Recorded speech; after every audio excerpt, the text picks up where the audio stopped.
In the reign of the famous King Edward III, there was a little boy called Dick Whittington, whose father and mother died when he was very young. As poor Dick was not old enough to work, he was very badly off. He got but little for his dinner, and sometimes nothing at all for his breakfast, for the people who lived in the village were very poor indeed, and could not spare him much more than the parings of potatoes, and now and then a hard crust of bread. Now Dick had heard a great many very strange things about the great city called London, for the country people at the time thought that folks in London were all fine gentlemen and ladies, and that there was singing and music there all day long, and that the streets were all paved with gold. One day, a large wagon and 8 horses, all with bells at their heads, drove through the village while Dick was standing by the signpost. He thought that this wagon must be going to the fine town of London. So he took courage and asked the wagoner to let him walk by the side of the wagon. As soon as the wagoner heard that poor Dick had no father or mother, and saw by his ragged clothes that he could not be worse off than he was, he told him he might go if he would, so off they set together. So Dick got safe to London, and was in such a hurry to see the fine streets paved all over with gold, that he did not even stay to thank the kind wagoner, but ran off as fast as his legs would carry him through many of the streets, thinking every moment to come to those that were paved with gold, for Dick had seen a guinea 3 times in his own little village, and remembered what a great deal of money it brought in change. So he thought he had nothing to do but take up some little bits of the pavement, and should have as much money as he could wish for. Poor Dick ran till he was tired, and quite forgot his friend the wagoner. But at last, finding it growing dark, and that every way he turned, he saw nothing but dirt instead of gold, he sat down in a dark corner and cried himself to sleep. Little Dick was all night in the streets, and next morning, being very hungry, he got up and walked about, and asked anybody he met to give him a halfpenny to keep him from starving. But nobody stayed to answer him, and only 2 or 3 gave him a halfpenny, so that the poor boy was soon quite weak and faint for want of victuals. In this distress, he asked charity of several people. One of them said crossly, "Go to work for an idle rogue." "That I will," says Dick.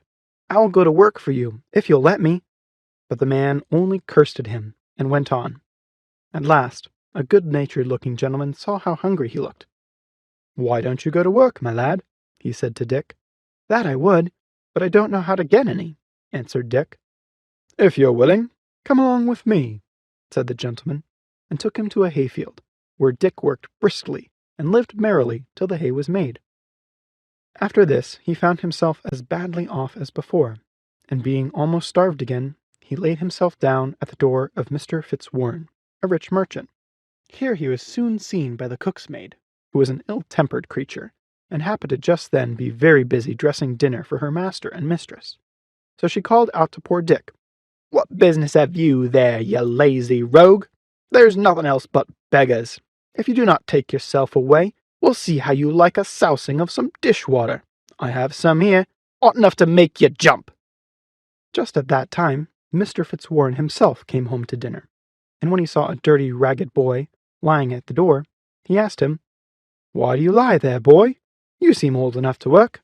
I'm afraid you're inclined to be lazy." "No, indeed, sir," Dick said to him. "That's not the case, for I would work with all my heart. But I don't know anybody, and I believe I'm very sick for want of food." "Poor fellow! Get up, let me see what ails you."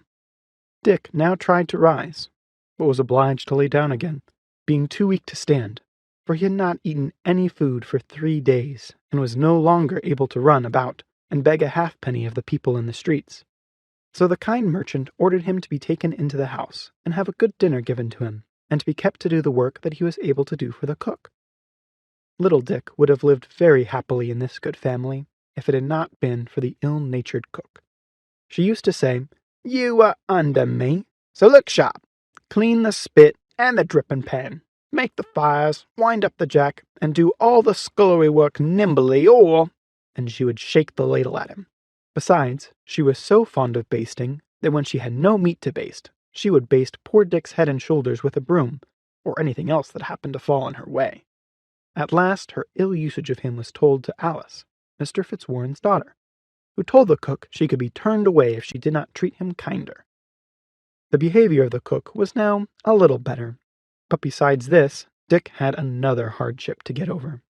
His bed stood in a garret, where there were so many holes in the floor and the walls that every night he was tormented with rats and mice.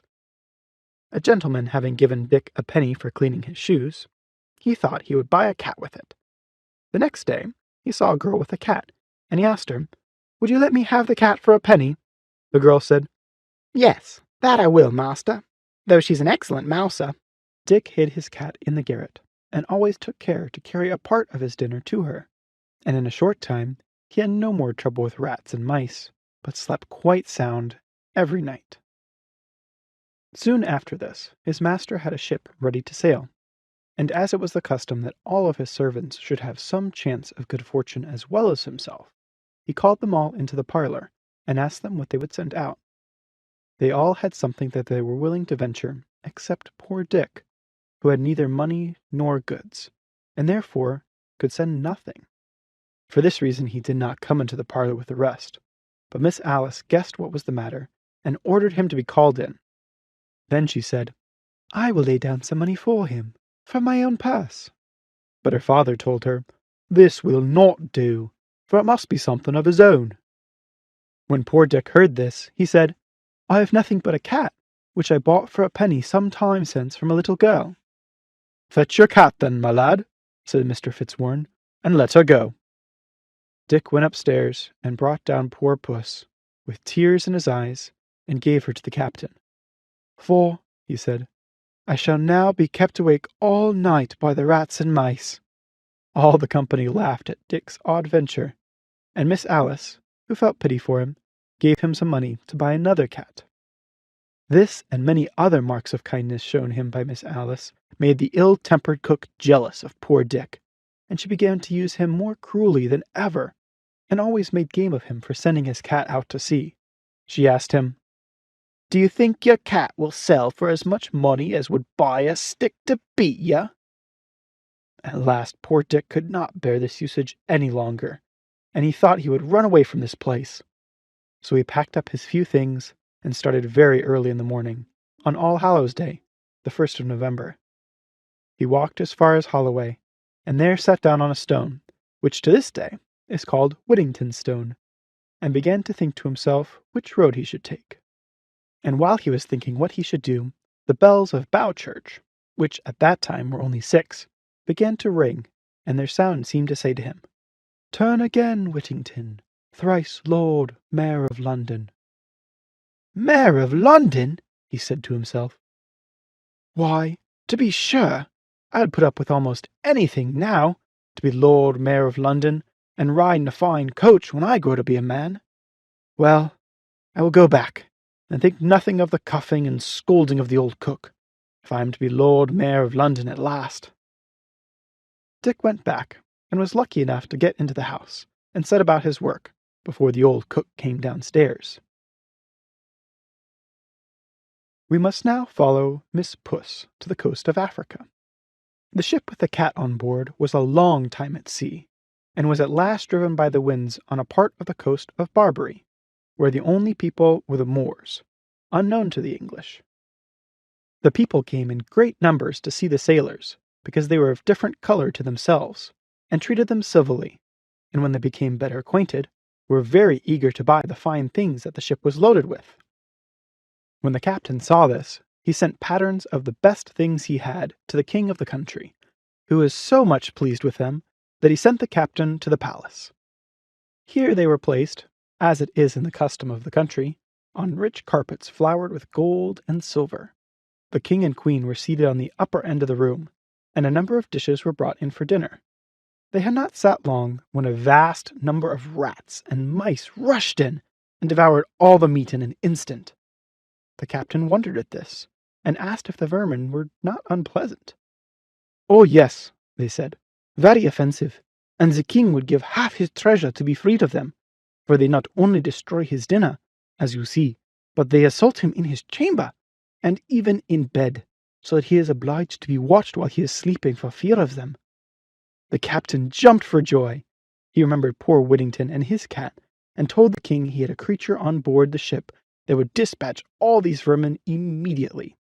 The king jumped so high at the joy which the news gave him that his turban dropped off his head. "Bring this creature to me," says he. "Vermin are dreadful in a court, and if she will perform what you say, I will load your ship with gold and jewels in exchange for her." The captain, who knew his business, took this opportunity to set forth the merits of Miss Puss. He told his Majesty, "It is not very convenient to part with her, as, when she is gone, the rats and mice may destroy the goods in the ship. But to oblige your Majesty, I will fetch her." "Run, run," said the Queen. "I am impatient to seize the dear creature." Away went the captain to the ship, while another dinner was got ready. He put Puss under his arm, and arrived at the palace just in time to see the table full of rats. When the cat saw them, she did not wait for bidding, but jumped right out of the captain's arms, and in a few minutes laid almost all the rats and mice dead at her feet. The rest of them, in their fright, scampered away to their holes. The king was quite charmed to get rid so easily of such plagues, and the queen desired that the creature who had done them so great a kindness might be brought to her, that she might look upon her, upon which the captain called, "Pussy, pussy, pussy," and she came to him. He then presented her to the queen, who stared back, and was afraid to touch the creature who had made such havoc among the rats and mice. However, when the captain stroked the cat, and called, "Pussy, pussy," the queen also touched her, and cried, "Putty, putty, putty," for she had not learned English. He then put her down on the queen's lap, where she purred, and played with her Majesty's hand, and then purred herself to sleep. The king, having seen the exploits of Miss Puss, and being informed that her kittens would stock the whole country and keep it free from rats, bargained with the captain for the whole ship's cargo, and then gave him 10 times as much for the cat as all the rest amounted to. The captain then took leave of the royal party, and set sail with a fair wind for England, and after a happy voyage arrived safe in London. One morning, early, Mr. Fitzwarren had just come to his counting-house, and seated himself at the desk to count over the cash, and settle the business for the day, when somebody tapped at the door. "Who's there?" said Mr. Fitzwarren. "A friend," answered the other. "I come to bring you good news of your ship, Unicorn." The merchant, bustling up in such a hurry that he forgot his gout, opened the door, and who should he see waiting but the captain and a factor, with a cabinet of jewels, and a bill of landing. When he looked at this, the merchant lifted his eyes and thanked heaven for sending him such a prosperous voyage.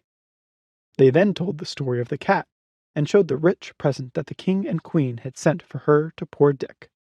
As soon as the merchant heard this, he called out to his servants, "Go send him in, and tell him of his fame.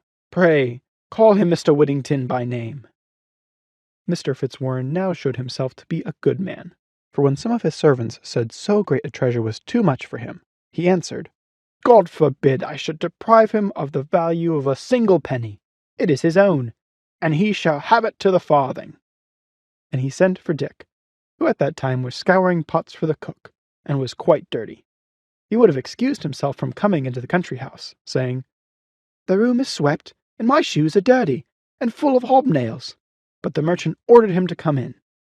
Mr. Fitzwarren ordered a chair to be set for him, and so he began to think they were making game of him. At the same time said to them, "Do not play any tricks with a poor simple boy, but let me go down again, if you please, to my work."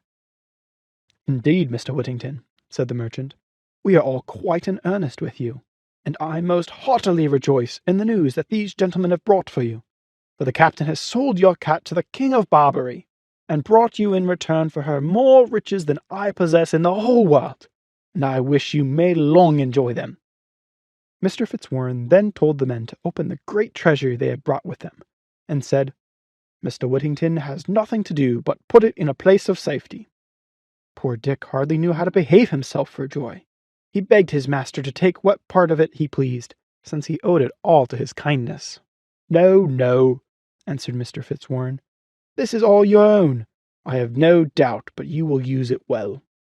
Dick next asked his mistress, and then Miss Alice, to accept part of his good fortune, but they would not, and at the same time told him they felt great joy at his good success. But this poor fellow was too kind-hearted to keep it all to himself, so he made a present to the captain, the mate, and the rest of Mr. Fitzwarren's servants, and even to the ill-natured old cook. After this, Mr. Fitzwarren advised him to send for a proper tailor, and get himself dressed like a gentleman, and told him he was welcome to live in his house till he could provide himself with a better. When Mr. Whittington's face was washed, his hair curled, his hat cocked, and he was dressed in a nice suit of clothes, he was as handsome and as genteel as any young man who visited at Mr. Fitzwarren's, so that Miss Alice, who had once been so kind to him and thought of him with pity, now looked upon him as fit to be her sweetheart, and the more so, no doubt, because Whittington was now always thinking of what he could do to oblige her, and making her the prettiest presents that could be. Mr. Fitzwarren soon saw their love for each other, and proposed to join them in marriage, and to this they both readily agreed.